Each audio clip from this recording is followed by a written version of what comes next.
मी कसा घडलो, जो शिक्षक जास्त मारायचा तोच नेमका सगळ्यात आवडता असायचा. पोरं सैनिकी शिस्तीच्या शाळेत घातली, हा शिक्षक आपल्याला घडवणार आहे. आपण कुठल्या मातीतनं आलो, आपण कुठून आलो हे विसरलं नाही पाहिजे. आपण शेतकऱ्याच्या औलादी आहेत. शेती इकायची नसते बुवा, शेती राखायची असते. ज्या कामातून आनंद मिळतो ते काम मरेपर्यंत करावं. शिक्षणाशिवाय तुम्हाला या जगात कोणी वाचू शकत नाही. शिवाजी महाराज की, धर्मवीर छत्रपती संभाजी महाराज की, भारत माता की. वा, आता कसं सैनिकी शाळेच्या कार्यक्रमाला आलो असं वाटलं एक सेकंद. कारण तुमचा जो हा आवाज आहे ना, आता तुमच्या सगळ्या पोरांचा जो आवाज आला, हा आवाज पुढचे 50-60 वर्ष देशात घुमणार आहे. त्यामुळे एकदा सगळ्यांनी तुम्ही सर्वांसाठी टाळ्या वाजवा. हे बघा, व्यासपीठावरील सगळ्या सन्माननीय मंडळींना नमस्कार. आज नेताजी सुभाषचंद्र बोस यांचं एक वाक्य प्रकर्षानं आठवतं. तुम मुझे खून दो मैं तुम्हें. एक लक्षात ठेवा, त्यांनी जे वाक्य उच्चारलं त्या वाक्याचे खरे वारसदार तुम्ही आहात. इथं जे समोर बसलेत, रक्त सांडल्याशिवाय स्वातंत्र्य मिळणं अवघड होतं. आणि ही जी सैनिकी शाळा आहे, निवासी आणि रोज जाऊन येऊन करणारे म्हणजे आपल्या नॉर्मल शाळेसारखे, त्या सगळ्या विद्यार्थ्यांना नमस्कार. मी तुमच्या सगळ्या पालकांचं सगळ्यात पहिल्यांदा कौतुक करतो. कारण आपल्या पोराला हातावर छडी मारली मास्तरनी म्हणून त्याच्या विरुद्ध कंप्लेंट करणाऱ्या आत्ताच्या जगात तुम्ही पालकांनी तुमची पोरं सैनिकी शिस्तीच्या शाळेत घातली म्हणून तुमच्या आईबापांचं सगळ्यात पहिल्यांदा कौतुक रे बाळांनो. कारण का माहितीये का, हजारो शाळांमधनं निमंत्रण येतात, बोलावलं जातं, पण आम्ही जात नाही. शूटिंग सोडून, काम सोडून जात नाही. कारण त्या शाळांमध्ये जाऊन करायचं काय? कारण तिथं तीच सिस्टीम राबवली जाते, जी सिस्टीम आखून दिलेली आहे कुणीतरी, आणि वर्षानुवर्ष त्याच्यात बदल झालेला नाही. जे आमच्या वेळी होतं तेच आत्ताही. फक्त आपल्या वेळी जरा मारकुटे शिक्षक होते, काय हो दीपक भाऊ, आणि आम्ही अजिबात तक्रार करायचो नाही. जो शिक्षक जास्त मारायचा तोच नेमका सगळ्यात आवडता असायचा कुठल्याही शाळेतल्या, बरोबर का नाही? आपल्या वेळी, कारण प्रत्येक विद्यार्थ्याला माहिती होतं हा शिक्षक आपल्याला घडवणार आहे. आणि अशा मारणाऱ्या शिक्षकांच्या हाताखाली आम्ही घडलोय. आता मी कसा घडलो, मी कसा झालो, ते आत्ता ते 4-5 गाण्यांमधूनच तुम्हाला दाखवलं पोरांनी. मी अत्यंत ग्रामीण भागातून आलेलो आहे. म्हणजे मुळशी तालुका, म्हणजे जो मुळशी पॅटर्न हा चित्रपट केला तो मी माझ्या गावावर केला, माझ्या तालुक्यावर केला. आपण कुठल्या मातीतनं आलो हे खूप महत्वाचं असतं. मला माहिती आहे, आत्ता इथं पहिल्या रांगेत बसलेले सगळे मान्यवर असतील, नाहीतर मागं बसलेले सगळे विद्यार्थी असतील, आपण शेतकऱ्यांची पोरं आहेत. प्रत्येकाचे आईबाप, मागं 2 पिढ्या, प्रत्येक जण शेतकरी आहे. 1 गुंठ्यापासून 5 एकरापर्यंत प्रत्येकाच्या नावावर कुठं ना कुठं तरी जमिनीचा तुकडा आहे. म्हणून माझ्या सरसेनापती हंबीरराव चित्रपटातला एक डायलॉग लय मला आवडतो. त्या डायलॉग मध्ये इथं बसलेल्या प्रत्येकाच्या मागच्या 7 पिढ्यांचं वर्णन आहे की स्वराज्यात 2-2 वर्ष पाऊस नाही पडला तरी थंडीच्या दवावर ज्वारी बाजरी काढणारी जात आपली. परिस्थिती जेवढी बिकट, मराठा तेवढाच तिखट. आपण कुठून आलो हे विसरलं नाही पाहिजे. आपण शेतकऱ्याच्या औलादी आहेत. आपल्या बापजाद्यांनी 7 पिढ्या माग ज्यावेळी वेळ पडली त्यावेळी हातात इळा खुरप घेऊन स्वराज्य जगवलं, आणि ज्यावेळी वेळ आली त्यावेळी ते खुरप बाजूला ठेवून हातात तलवारी घेऊन स्वराज्य वाचवलं. त्यामुळं आपण अभिमान बाळगला पाहिजे की आपण अशा पिढ्यांमधून, आपण अशा बापजाद्यांचे वारसदार आहोत ज्यांनी हे स्वराज्य, ही भूमी, हा महाराष्ट्र वाचवण्यासाठी स्वतःच्या छातीवरती तलवारीचे वार झेललेले आहेत. म्हणून तुम्ही सैनिकी शाळांमध्ये ऍडमिशन घेतलेले. तुमचं अभिनंदन. दीपक भाऊ, तुमचं पायगुडे घराणं, या पायगुडे घराण्यानी, म्हणजे या पायगुड्यांच्या घराण्यानी पार शिवाजी महाराजांच्या काळापासून ते पानिपतापर्यंत रक्त सांडलेलं आहे. त्यांच्यातल्याच एका पायगुडेंनी देशासाठी तरुण तयार करणारी सैनिकी शाळा काढली. तुमचं सगळ्यात पहिलं अभिनंदन. आज जी पोरं या कार्यक्रमाला आलेली आहेत, ज्यांचे पालक या कार्यक्रमाला आलेले आहेत, त्या प्रत्येक पालकांनी, प्रत्येक स्त्रीला आणि पुरुषाला मी एवढंच सांगेल, तुम्ही सगळ्या बायका आई जिजाऊचा आदर्श घ्या आणि सगळ्या वडिलांनी शहाजी महाराजांचा आदर्श घ्या, कारण प्रत्येकाला शिवाजी महाराज घडवायचे एवढंच लक्षात ठेवा. घराघरात छत्रपती शिवाजी महाराज जन्माला आल्याशिवाय आता हा महाराष्ट्र थांबणार नाही. कवी भूषणाने एक गोष्ट लिहिलेली आहे, दिल्ली दलन दलैके शिवसर्जा निरसंक, लूट लियो सुरती शहर बंकक करिया तिडंक, बंकक करिया तिडंक करिया संक खरी खल, सोच्च चकित भरोच्च चलिय विमोच्च छकली खल, टट्टठई मन कट्टठईचो रट्टट ठिल्लियो, तद्दत दसिभई मद्दत दबिभई रद्दत दिल्लियो, औरंग रद्दत दिल्लियो. दिल्लीला आव्हान देणाऱ्या छत्रपती शिवाजी महाराजांचे आपण वारसदार आहोत, हे प्रत्येकाने लक्षात ठेवायचं. महाराष्ट्राचं योगदान या देशाच्या स्वातंत्र्य लढ्यात सर्वात महत्वाचं आहे. मग आद्य क्रांतिकारक वासुदेव बळवंत फडके आणि त्यांचे गुरु लहुजी वस्ताद असतील, किंवा तिथपासून सुरुवात होऊन लोकमान्य टिळक, स्वातंत्र्य वीर विनायक दामोदर सावरकरांपर्यंत असतील, प्रत्येक मराठी योद्धा लढला म्हणून देश जगला, देश वाचला. आणि मी काय हो, मी पण अशाच कुठल्या तरी मराठी कुटुंबातच जन्म घेतला ना. शेतकऱ्याचं कुटुंब आमचं, म्हणून शेतकऱ्याचं दुःख मांडणं हे माझं कर्तव्य होतं, ते मी माझ्या चित्रपटातून मांडलं.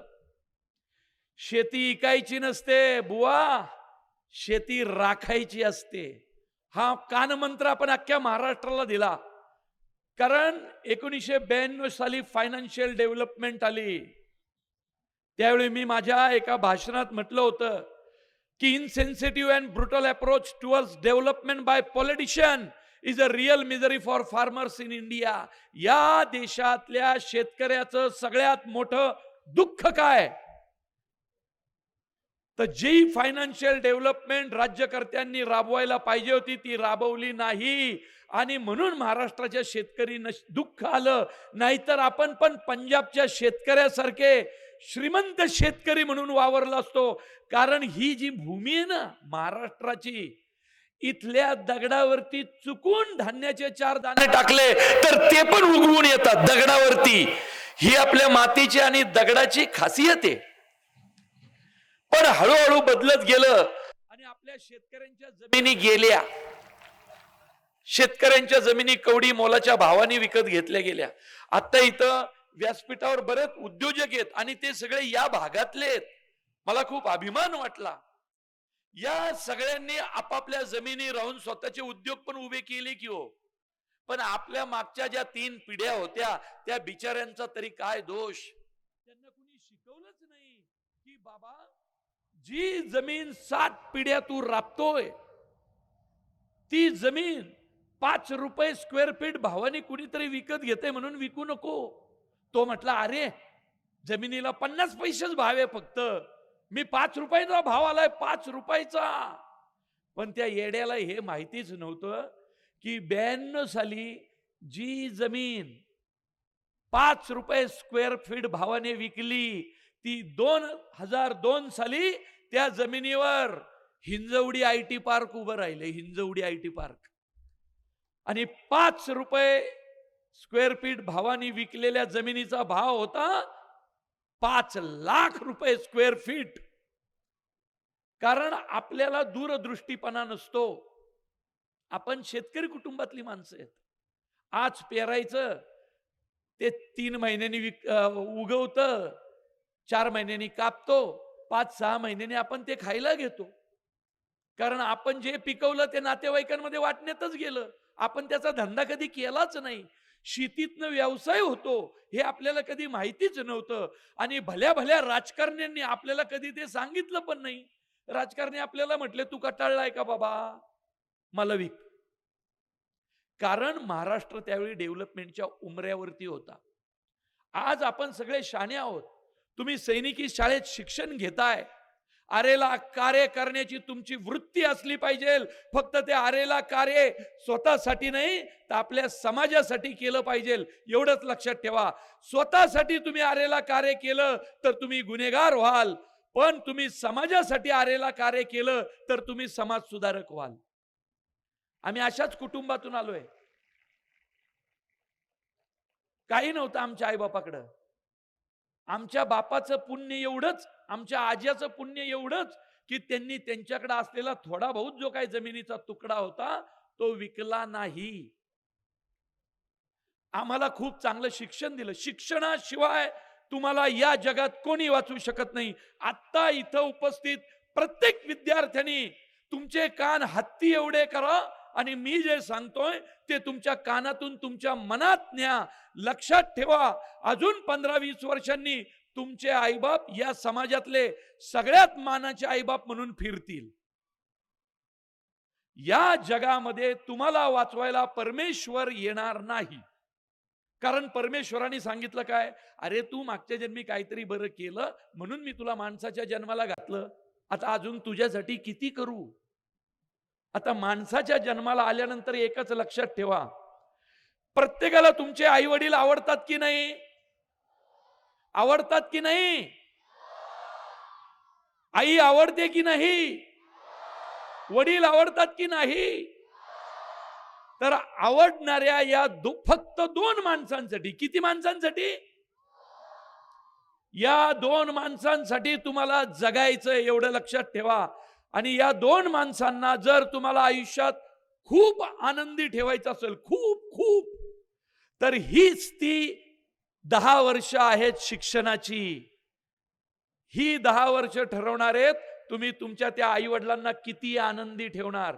कुणी IAS व्हा, कुणी IPS व्हा, डॉक्टर व्हा, इंजिनियर व्हा, मिलिटरीत ब्रिगेडियर व्हा, कर्नल व्हा, मेजर व्हा, सायंटिस्ट व्हा, लेखक व्हा, दिग्दर्शक व्हा, अभिनेता व्हा, अभिनेत्री व्हा, जे व्हायचंय ते व्हा. हीच 10 वर्ष आहेत आपल्या आईवडिलांच्या चेहऱ्यावर आनंद आणण्याची. कारण आता मी एक छोटं उदाहरण देतो. माझे आई वडील वारकरी संप्रदायातील, आजही आत्ताही माझे आई वडील गावात कुठल्या तरी बांधावरती किंवा वावरामध्ये खुरपणी करून काहीतरी काम करून, या दिवसात हरभरा पेरतात, जोंधळा असतो, त्याची काहीतरी कामं करूनच आत्ता घरी गेले असतील. मी लिहून देतो. हे सगळं करत त्यांच्या आयुष्यातलं सगळ्यात मोठं ध्येय काय, तर पांडुरंगाची वारी. आळंदीपासून चालायला सुरुवात करायची, पंढरपूरला चालत जायचं, ती 40 दिवस फक्त चालायचं. मी एकदा आई वडिलांना म्हटलं, मी माझ्या फेसबुकवर पण टाकलं होतं, म्हटलं आई दादा, आता ना तुम्ही म्हणाल त्या देशात तुम्हाला घेऊन जातो, म्हणाल त्या देशात तुम्ही फक्त त्या देशाचं नाव घ्यायचं, मी त्या देशात तुम्हाला घेऊन जाणार. आपण 10-15 दिवस राहू आणि त्याच्यानंतर मग पुन्हा पुढच्या वर्षी 6 महिन्यांनी नव्या देशात जाऊ. माझे वडील हसले. ते म्हटले, अरे कुठं जाणार, कुठल्या देशात, 15-20 दिवस गेले तर शेतीचं काम बुडल. तर मी म्हटलं, अहो पण मग शेतातच काम करत मरणार का तुम्ही आयुष्यभर? ते म्हटले, ज्या कामातून आनंद मिळतो ते काम मरेपर्यंत करावं. आम्ही मरेपर्यंत शेती करणार, कारण आम्हाला शेतीतून आनंद मिळतो. म्हटलं पण मला तुम्हाला कुठेतरी घेऊन जायचंय. त्यावर ते काय म्हटले, नन्या. मला नन्या म्हणतात घरी, मुळशी पॅटर्नमध्ये नन्याबाई, ते मुद्दाम घेतलं मी. तर म्हटले, नन्या आता तुझी ओळख झाली, तुला महाराष्ट्राचे मुख्यमंत्री पण ओळखतात, सगळेच ओळखतात, बाळा एक काम कर ना. म्हटलं काय हो? ते म्हटले, आयुष्यभर पंढरपूरचा पांडुरंग आम्ही वारीच्या वेळी धक्काबुक्की खातच बघितलाय. 40 दिवस चालल्यानंतर आम्हाला पांडुरंग 2 सेकंदच दिसलाय. ते 2 सेकंदात त्याचा चेहरा जेवढा दिसतो तेवढाच पांडुरंग आमच्या आठवणीत असतो. म्हटलं म्हणजे? ते म्हटले, पांडुरंगाला ना 1 मिनिट भर तरी तिथं उभं राहून आम्हाला बघायचंय, तू कर ना. तुम्हाला मी सांगतो, माझ्या डोळ्यात पाणी आलं अक्षरशः, की माझ्या आई वडिलांची काय मागणी होती. तर आयुष्यभर पांडुरंगाला धक्काबुक्की खातच आम्ही बघितलाय, तो आम्हाला जरा मिनिट भर उभा राहून बघायचा आहे. मी धडाधड फोन केले. मोकळा दिवस कुठला असतो तो बघितला, ज्या दिवशी जास्त गर्दी नसते, आणि तिथं त्या सगळ्या विश्वस्तांना हात जोडून विनंती करून माझ्या आईवडिलांच्या हस्ते मी पांडुरंगाचा त्या दिवशी अभिषेक घातला. माझे आई वडील तिथं 15 मिनिटं उभे होते. माझ्या आयुष्यातला सगळ्यात आनंदी क्षण कुठला जर असं कुणी विचारलं तर मी सांगेल की मला ज्यावेळी मोठमोठी अवॉर्ड मिळाली, पार लंडन सिंगापूर सगळीकडे मिळाली, तो नाही. मला राष्ट्रपती पुरस्कार आहे, तोही नाही. माझ्या आयुष्यातला आनंदाचा क्षण, माझे आईबाप त्या पांडुरंगाकडे पाहून ढसा ढसा रडत होते 15 मिनिटं. तोच माझ्या आयुष्यातला सगळ्यात मोठा आनंदाचा क्षण. म्हणून याच्यापेक्षा दुसरी, कारण माझं नाव काय, प्रवीण विठ्ठल तरडे, पण माझ्या आईचं नाव माहितीये काय आहे? माझ्या आईचं नाव आहे रुक्मिणी. प्रवीण रुक्मिणी विठ्ठल तरडे हे माझं नाव आहे. म्हणजे ज्या पांडुरंगासाठी, रुक्मिणीसाठी ते आयुष्यभर झटले, माझ्या आईवडिलांचंही नाव तेच आहे. तात्पर्य काय, आज माझ्या आई वडील वारीमध्ये ज्यावेळी जातात त्यावेळी वारीमध्ये त्यांना मान मिळतो. अरे प्रवीण तरडेचे आई वडील आले, प्रवीण तरडेचे आई वडील आले. आणि वारीमध्ये त्यांना जो मान मिळतो तो मान माझ्या काहीतरी चांगलं करण्यामुळे मिळाला, माझं चांगलं काम करण्यामुळे मिळाला. म्हणून मला बरं वाटतं की मी अशा क्षेत्रात आलो की माझ्या आईवडिलांची मान अभिमानाने उंचावली गेली. तुमच्या प्रत्येकाला ते करायचंय. फक्त 2 माणसांसाठी जगायचंय, आणि या 2 माणसांसाठी जर तुम्ही अभिमानाने जगला, ही 2 माणसं आनंदी झाली की तुम्ही देश आनंदी ठेवणार, तुम्ही महाराष्ट्र आनंदी ठेवणार, तुम्ही जगाला आनंदी ठेवणार. कारण का माहितीये का, ज्यांना आपले आईबाप आवडतात ते वाईट काम करू शकत नाहीत. कारण कुणाचंही वाईट करताना आपल्या डोळ्यासमोर एवढंच येतं, त्याला सुद्धा आईबाप आहेत. त्यामुळं वाईट कुणाचं करायचंच नाही ना आपण, कारण प्रत्येकाला आईबाप आहेत. प्रत्येकाला त्याच्या आईबापाला आनंदी ठेवायचंय. म्हणजे आपण जर त्या माणसाचं वाईट केलं तर त्याचे आईबाप दुःखी होणार आहेत. त्यामुळे प्रत्येकाने आईवडिलांचा विचार केला पाहिजे. मग राज्याचा, समाजाचा, देशाचा, सगळ्याच गोष्टी येतात. प्रत्येक चित्रपट करण्यामागे माझी तीच भावना असते. कुठल्या तरी ग्रामीण भागातनं येऊन मी MCOM MBA LLB पर्यंत पुण्यात शिक्षण घेतलं. 12वीला नापास झालो, त्याचा किस्सा मी सांगत नाही कधी कुणाला. मी अभ्यासात खूप हुशार होतो, तरी मी नापास झालो. त्याचं कारण मी वडिलांना खूप दिवसांनी सांगितलं. मी नापास झालो. वडिलांनाही आश्चर्य आलं, अरे त्याला 12वीला हा कसा काय नापास झाला, एवढा हुशार. मी काहीच बोललो नाही. बरं मार्क किती पडला होता? 0. ते झालं असं, मी क्रिकेटचा खूप वेडा आहे, क्रिकेट. आणि ना माझ्या मनात भीती होती, भीती सतत एक, की आपण जोपर्यंत मॅच बघतोय तोपर्यंतच सचिन तेंडुलकर खेळतो, आणि आपण उठलं की तेंडुलकर आउट होतो. ज्यांनी ज्यांनी तेंडुलकर खेळताना पाहिलंय त्या सगळ्यांना माहिती आहे इथल्या, तेंडुलकर आउट झाल्यावर काय व्हायचं, म्हणजे देश दुःखात जाणं म्हणजे काय, ते आम्ही त्यावेळी अनुभवलंय. तर नेमका त्यावेळी बोर्डाचा पेपर 1992 साली मार्च एप्रिल महिना आठवा आणि वर्ल्ड कप का कुठला तरी मोठा कप होता आणि भारत पाकिस्तान मॅच. त्यावेळी मॅच ना सकाळी सुरू व्हायच्या, कारण त्या लांब होत्या, कुठंतरी वेस्ट इंडिज का कुठंतरी पहाटे सुरू व्हायच्या. सकाळीच बसलो. पाकिस्तानची बॅटिंग झाली. त्यांनी काहीतरी 260 का 65 रन केले होते. बरं, तेव्हा 260 म्हणजे खूप वाटायच्या, आता तर 20 ओव्हरमध्ये पण करतात. आणि म्हटलं आता आपला गेला नंबर, आता तेंडुलकर खेळला तरच, नाहीतर काय आपलं खरं नाही. आणि ती मॅच म्हणजे त्या मॅचमध्ये जावेद मियादादनी उड्या मारल्या होत्या, आठवतं का, किरण मोरेला वेडावून दाखवत. तर नेमकी पेपरची वेळ आली 11 वाजता. बॅटिंग आपली सुरू झालेली.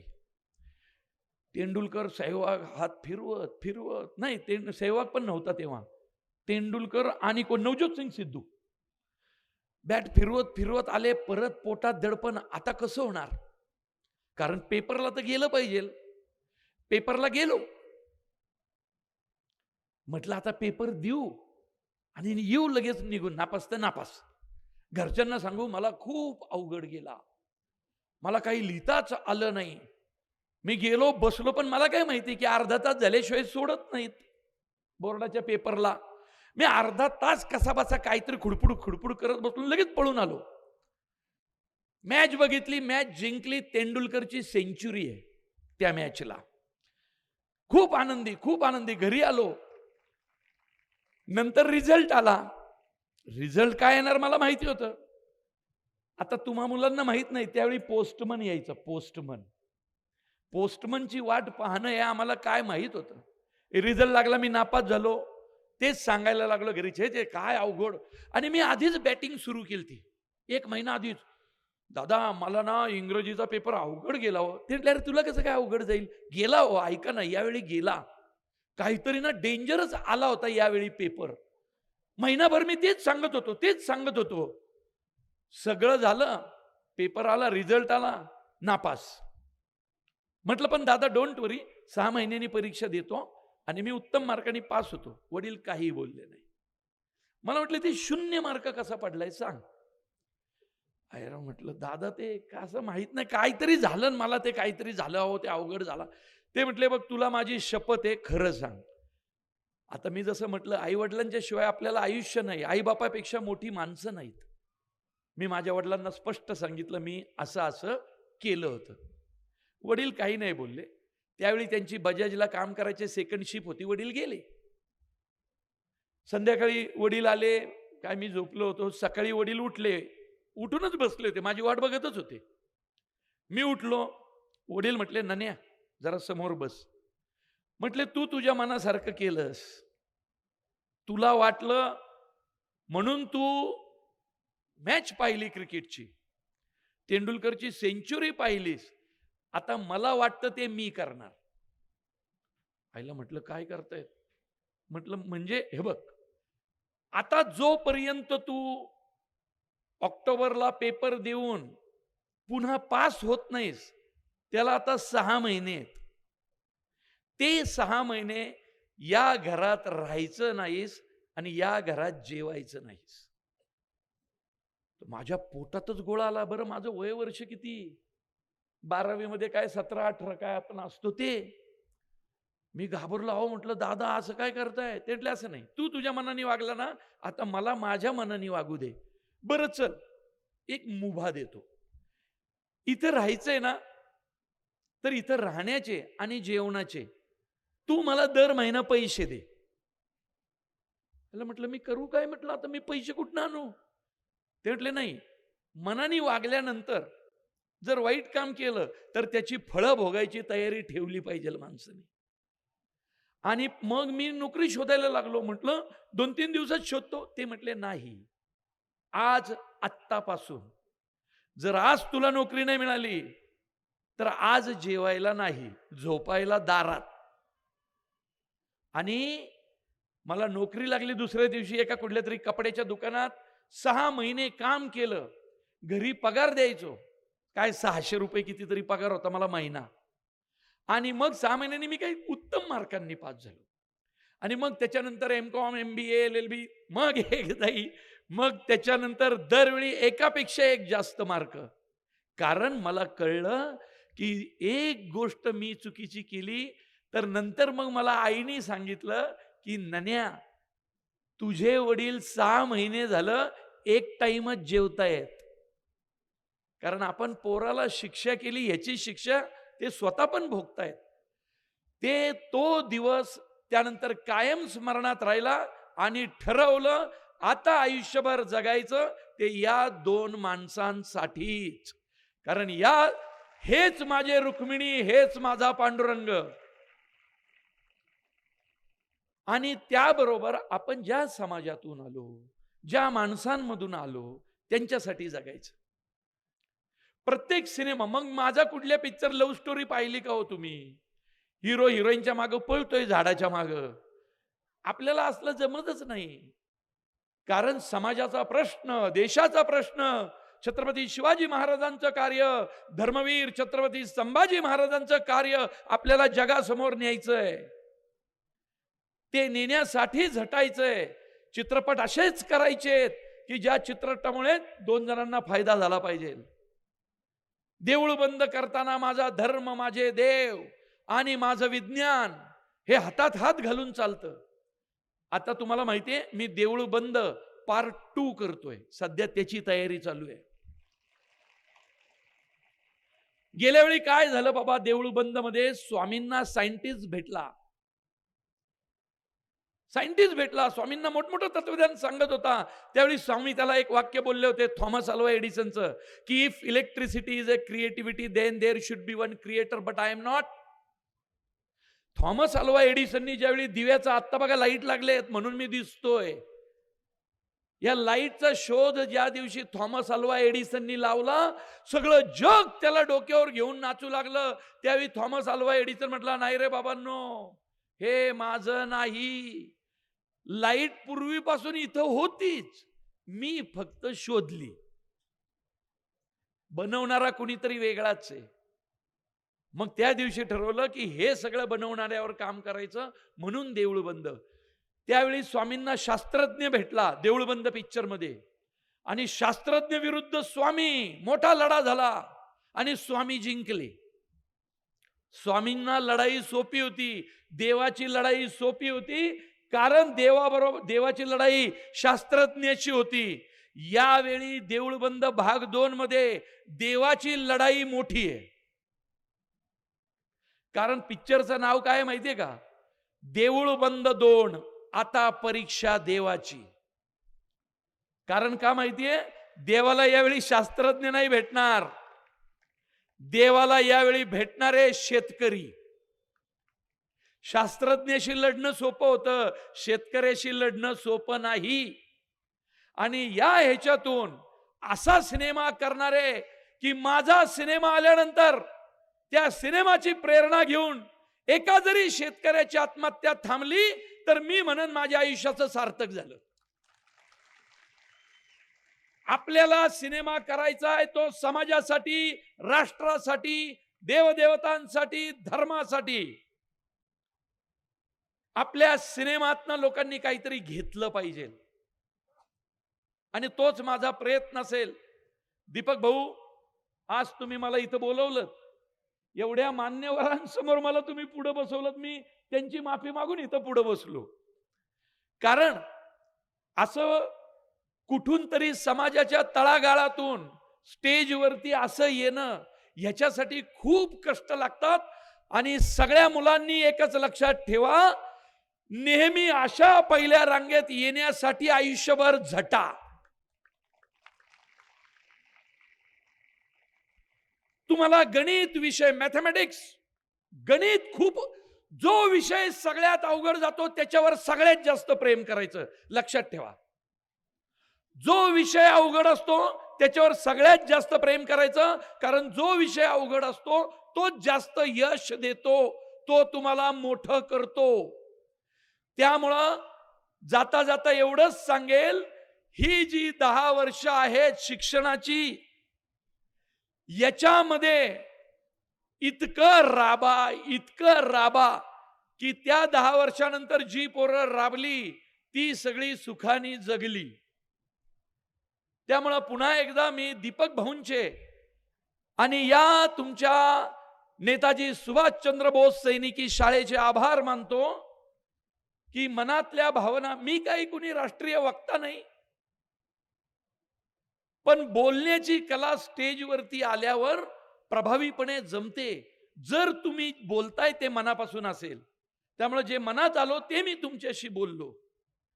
प्रत्येक चित्रपटाबद्दल बोललो, त्याच्यातल्या डायलॉग बद्दल बोललो. ते डायलॉग माझे लोकांना का आवडतात? कारण ते खरे असतात. शेती इकायची नसते, शेती राखायची असते. आता मला एकांनी सांगितलं की 50 एकर शेती तशीच ठेवली तुमचा सिनेमा पाहिल्यानंतर. बस आमच्या पिक्चरचे पैसे वसूल झाले. त्यामुळं जी शेतकऱ्याची पोरं आहेत त्यांनी आपली शेती तशीच साबूत ठेवून त्या शेतीत असं आधुनिक तंत्रज्ञान उभारा की या देशात जर कधी मर्सिडीज बेंझ या गाडीची लिमिटेड एडिशन आली तर ती घेण्याची ताकद शेतकऱ्याची असली पाहिजे. बस एवढंच सांगतो. स्वतःवर प्रेम करा, आईवडिलांवर प्रेम करा, समाजावर, राष्ट्रावर प्रेम करा. जय हिंद, जय महाराष्ट्र.